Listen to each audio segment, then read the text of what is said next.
So Kierkegaard said this quote I have on screen: "If, after the final judgment, there remains only one sinner in hell, and I happen to be that sinner, I will celebrate from the abyss the justice of God." I think that's a really powerful quote, and I want you to keep that in mind as I go over some things in this video. What inspired me to do this little video is some comments I got on my Karl Barth introduction video series. And I tried to anticipate those comments, or those types of comments, with a few things I said in the video to try to prepare people for what they're about to hear. Because anytime you go over something that touches on religion, you're going to touch some live wires, let's say. And this is not a criticism of anybody who's making comments. Like I said to the person, I am glad and welcome their comments. And I think it's important that if you feel strongly about something, to bring it forth and leave the comment, and I will read it, and sometimes I get a chance to respond to them. And in this case, I'm actually trying to respond with a video because there's just too much to type, and I think it's better to hear it than to see it written, because I don't want anybody to misunderstand what I write as me being condescending, or me being judgmental, or me just being a hypocrite of some kind. I too have these live wires, and so again, I'm not judging this person. I'm welcoming all of the comments, and I enjoy reading comments, and I enjoy reading comments that challenge me. So this person had the courage and the tenacity to put up something that challenges perhaps my views, but I didn't really state my views too much there, and I don't know anything about this person's views, so I can't say too much about what they believe either. But so one of the things they're talking about, and I'm going to speak sort of generally because I want to extract from the specific comments something like a general principle that I see is applicable to sort of a lot of these sorts of things. He mentioned that Karl Barth had said two things. He quoted two paragraphs that Karl Barth wrote or said. And in one, there was something about socialism. And when I mentioned socialism, the commenter said, no, it's not about socialism. It's about the idea that property is not, as the property, wealth is sort of sinful. You can't have property. And he says, who said that? Or who would say such a thing as a Christian? And, well, you don't have to look very far and wide to come up with people saying that as Christians. And I read an article, I don't know when, it was fairly recently, within the last year, I think, about a New Testament translation, a new Testament translation. And, or maybe a new gospel translation, I'm not sure which, because I started reading the article and it started explaining a little bit about the translation, how, well, of the ramifications of the translation, that Jesus was far more radical than anybody wanted to admit. And over the years, the centuries, we have read into Jesus' words our own views. Now, of course, there's something to that. And we should examine our views and our reading of the Gospels and examine the translations and see, well, so what is it? Is there anything to this? And if there is, how can we correct it? This particular guy, I think this is the one I read about, but I'm not 100% certain. It's David Bentley Hart. And so now this is a response on Patheos about how wealth is not inherently evil, because this is his idea that he's putting forth, that the New Testament, that Jesus said that wealth is inherently evil and we have to give up all that sort of thing. Now, from my perspective, as I read that, I said that cannot just, it's sort of almost a priori for me, that cannot be true. How could God think this way, right? Because the ramifications of that is Soviet-style Russia. It's the death of millions. It's Maoist China. When you start to think that way, there's nothing but death and destruction. So how could a good creative God want just death and destruction? And these are the things that come to my mind. And so obviously I'm very pro-capitalist, I'm pro-free market, and yet I'm willing to hear criticism of those. And I think Jordan Peterson brings up some interesting criticisms about how those can come out of balance. And we should always be on guard and be careful about what we believe, and try to examine, the systems as we understand them, but with the caution that he also says that it is an incredibly complicated thing, and we are incredibly limited creatures, and to fully grasp it is something that might be currently out of our reach. So, there's a lot of caveats there, there's a lot of caution there, and there's a lot of willingness to be self-critical and critical of others, and so forth. I think that's very important. And the second thing I believe, let me get back to this here. So David Hart wrote this New Testament translation. So if you want to look for someone talking about private property being evil and sinful and all that, well, here's your man, okay? It's not hard to find that kind of thing in Christianity. The second point, or maybe it was the first point that he actually raised, was that Barth called atheists true Christians if they acted properly in the world, and Christians who professed the Christian belief but who did not act properly in the world as you would think a Christian would act, then they are not actual Christians. So to him, this was a very alarming statement, that how could you call an atheist a true Christian and then someone professing to believe in Christ not? And to me, this just smacked right of Jordan Peterson. I mean, if you're familiar with Jordan Peterson, you're familiar with what's going on with him and Matt Dillahunty and Sam Harris, him talking about what I would term as cultural Christianity, and how deeply rooted the ethics are in our society and in the West in general, and how you could see a random atheist acting out a life that is potentially and possibly better than someone who is a professed Christian, right? To me, there's nothing controversial about that. I think the first statement about socialism and property, that's more controversial, and I understand why. Now, I just happened to click on Karl Barth is overrated in this Pathos site, and so here's a whole article about Karl Barth being overrated. That's fine. I thought the comments were a little bit more interesting than the article, as sometimes happens. Here, this first one, he says, "My goodness, this violation of the seventh commandment went on for decades. Thou shalt not commit adultery." So this was another thing that my commenter brought up, that Karl Barth was an unrepentant adulterer. And so now he cannot be, perhaps you might be careful, because everything he's written has been tainted, as this person says, by that sin. So I'll just read on. And I'm not, it's hard for me to get across exactly what I want to get across here. So I'm going to try to sound properly. I'm going to try to sound right, if that makes any sense. And I'm going to try to put this in my perspective, and maybe a proper perspective. So he says, "My goodness, this violation of seventh commandment went on for decades. Thou shalt not commit adultery." All of his work is tainted with this sin of having a decades-long affair with his personal assistant.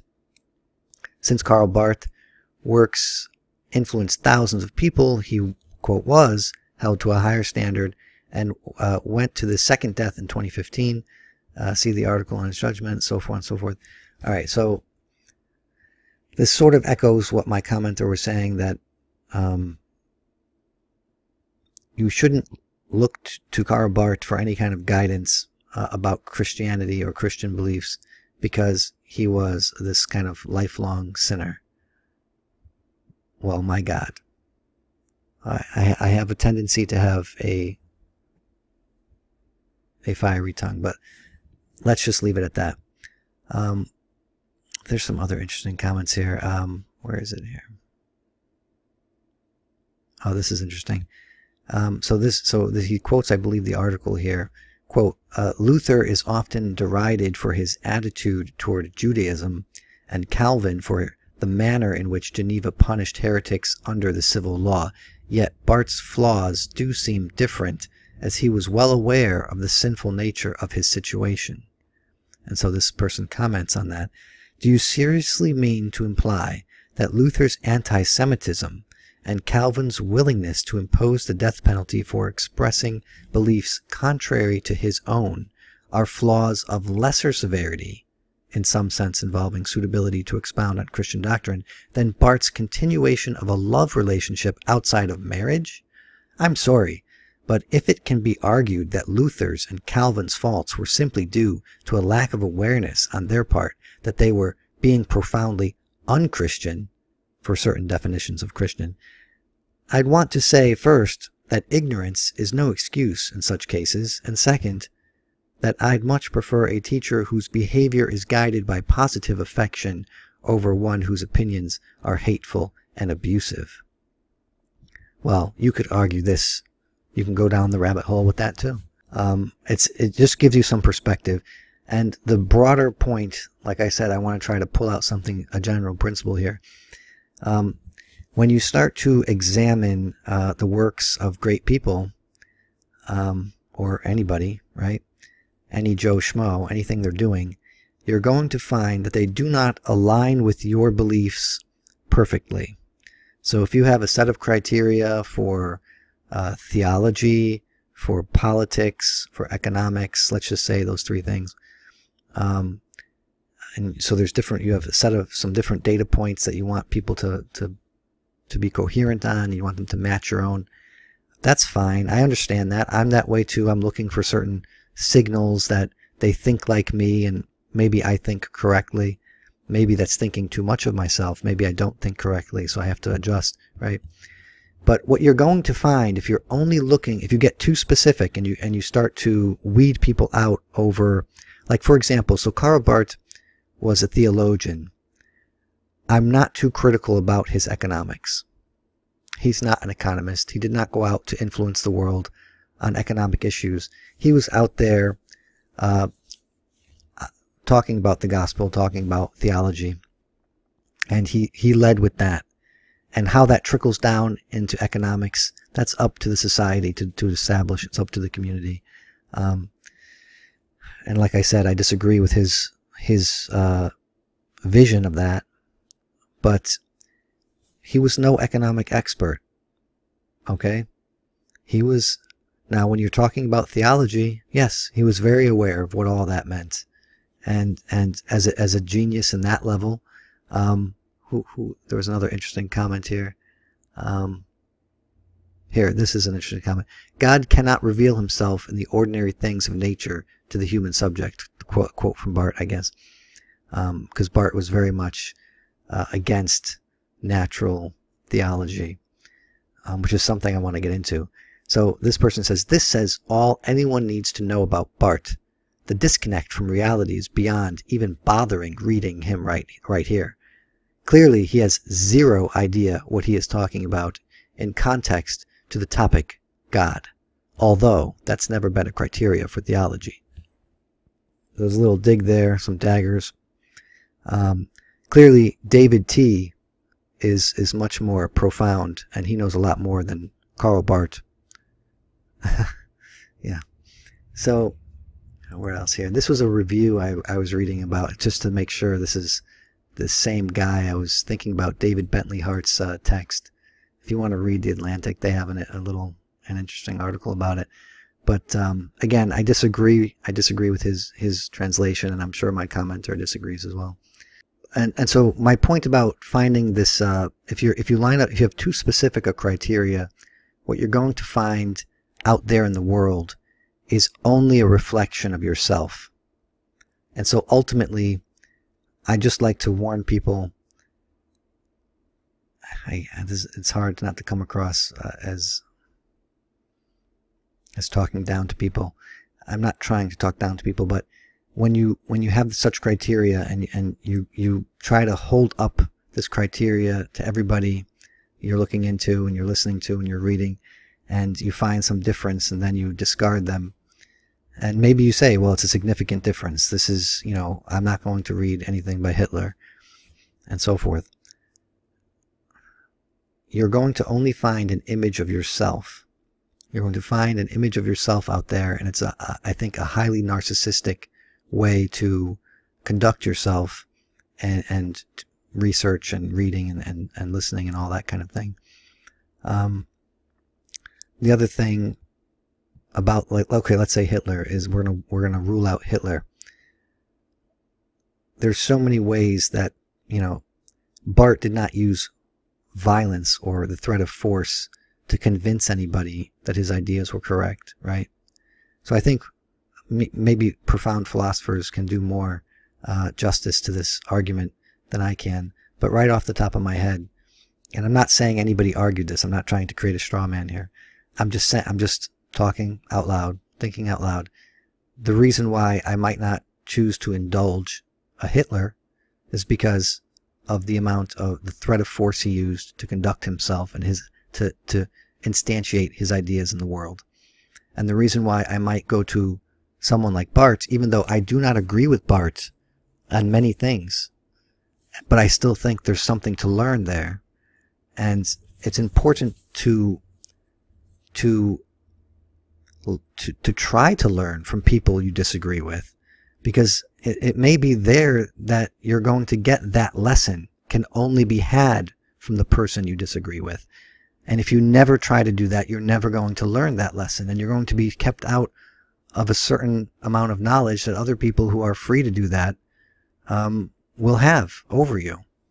So I would just like to encourage people to stick with my Barth series, even if you find some of the things he says just intolerable and you don't like the man. When I learned that he had this affair with his secretary years ago when I was getting into Barth, yes, I felt very disheartened. I felt like it was impossible. Like, how could this guy write such amazing theology? Or at least parts, there are sentences and paragraphs that I find really inspirational and really clarifying, but yet go on with this affair. And I wrestled with this. And as a Christian, I started to look around me and say, well, who's really a Christian? I know I'm a Christian, but who around me, in my family, in my friends, where I was at college maybe, who's really a Christian and who's not? And how can I tell? Now, maybe I'll weed them out and say, you guys here, you're not really Christians. And you here, no, you're not. And so forth. And then I found, I'm going back to Kierkegaard. And Kierkegaard influenced me heavily. Barth brings up Kierkegaard and Dostoevsky, like I said, and Nietzsche, these people that influenced Jordan Peterson. This is primarily why I'm bringing Barth in, because I think there's a linkage here that can be fruitful. And another commenter said that it can be tough using one writer to understand another, because you have to master both. You have to keep the reins on two horses, so to speak, at the same time. I totally agree. I know this is difficult, but I'm still trying to do it. I want to go back to Kierkegaard here. If after the final judgment there remains only one sinner in hell, and I happen to be that sinner, I will celebrate from the abyss the justice of God. Think about that. Think about what it means for the power and justice of God, for His morality over and above our morality, for His knowledge over and above our knowledge, for His sense of justice over and above my personal sense of justice of what is right and wrong. And I know there's two roads you can walk down here, and again, I'm very familiar with this, that you can say, well, the New Testament is not set up so that you can just passively take in the world and not judge anybody. That's not what's actually said. That whole thing about look at the mote in your own eye before you take the speck out of the other person's eye. That doesn't mean you don't call out sin and you don't address evil. Like Jesus saw the money changers and He flipped over their tables and told them to get out of the temple. He was addressing sin. So I understand that, but you also have to balance it. And now McGilchrist comes to mind. The two ways of living in the world: the chaos, the order, the left hemisphere, the right hemisphere, the hand that reaches out to grasp, and the hand that just reaches out. That's only forming a relationship where there's no end. And then the hand where there is an end, there is a telos. there is the judgment that you may need to recognize and call out. And there's also the understanding and love and forgiveness that you also have to call out. And when there's an interesting story that goes along with the Buddha, I forget the whole story. I probably shouldn't have mentioned it if I can't tell the story, but you could look it up why some sect of Buddhists, when they go to like bow to someone, they use only one of their hands, and like this, if you're going to clasp your hands together to pray, they just have one, and they do this symbolic bow. And I think it's something along the lines that of, if you're going to put it in a Christian context, that if your hand was causing you to sin, then cut it off. I think it's that kind of context, but it might be slightly different because, of course, it's Buddhist. But just as we put two hands together to pray, there are two necessary things we have to balance here, and it's the power and justice and knowledge of God, and it's our own inferiority when it comes to all of that. And yet there's also the call we have to do good in the world and to make sure there's justice in the world as far as we can. And so I just ask that we keep that balance in mind, and keep this quote from Kierkegaard in mind, and make sure you're not looking for a mirror image of yourself in the world if you're going to learn something, because you're only going to learn something if it's from someone other than yourself. Okay? So thank you very much for listening and indulging me in this sort of video that's kind of meta on my channel. And if you like this sort of thing, please like the video and subscribe. Thank you.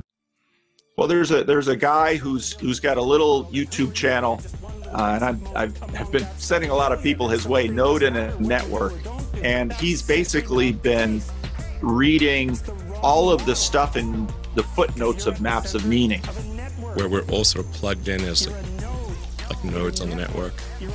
Node in a network, there's a good username.